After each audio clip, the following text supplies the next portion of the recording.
This seed, which is founded by Your Local Knight on Reddit, is wild. And it's pretty easy to see why it's wild, because literally right from spawn, we can see just over the trees there's a woodland mansion right off in the distance over there. Meaning if you want to just spawn in and go straight into a woodland mansion, then you can absolutely do that. But this isn't just a mansion, this is also a village, which also managed to spawn right next to the mansion. But that's not the only thing, because not only do we have the village, not only do we have the mansion, but we also have a pillager outpost that spawned right in the middle of the woodland mansion. And I don't think I need to mention the fact that this isn't a dark oak forest. But something I can mention is, this is another example of just Minecraft generation going absolutely wild and absolutely crazy. And it especially feels crazy when you're actually inside the mansion, because now you not only have to deal with the pillagers and the vexes and things like that, as well as some exposed entrance and exit ways on the side, but you also have a never-ending flow of pillagers you're going to have to deal with when going around the structure too. On top of some pretty broken generation when it comes to things such as carpets, because I don't think carpets are supposed to generate in like this. The fortunate thing for you is if you are going to play the seed in survival somehow and try to take on this massive madness thing,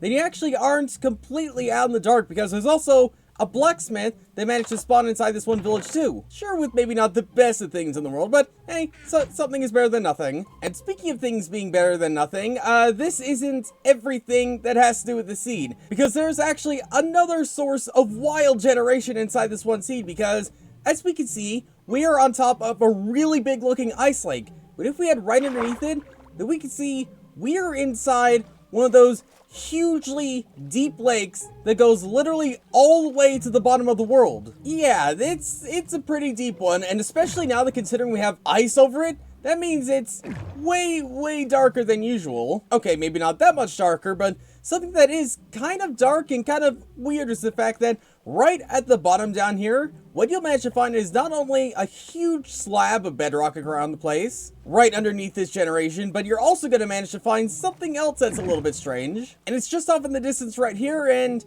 yeah, there's an igloo that managed to spawn literally right the way at the bottom of this broken frozen lake. Do I have to say it? Do I have to say how wild this is? I mean, this is bonkers at this point. This is utterly bonkers, and it's gonna get even more bonkers considering the fact that it also has the basement. But because it managed to spawn in so low to the world, that means that the bottom basement area of this entire thing didn't actually manage to spawn in entirely, meaning we have an entranceway through the bedrock into the void. Seriously, the sheer insanity with this one seed is just like, it's unbelievable that one seed can have this much crazy generation. But something like this, it's just so cool that we actually have a seed like this. Not entirely sure what you do with the bedrock void, but the fact that we have one at all does give you that option at least. It does give you plenty of options on what you could do with this. Whatever those options are completely up to you, but yeah, let me know what you think of this seed down below. But for now, thanks for watching, and I'll see you all later.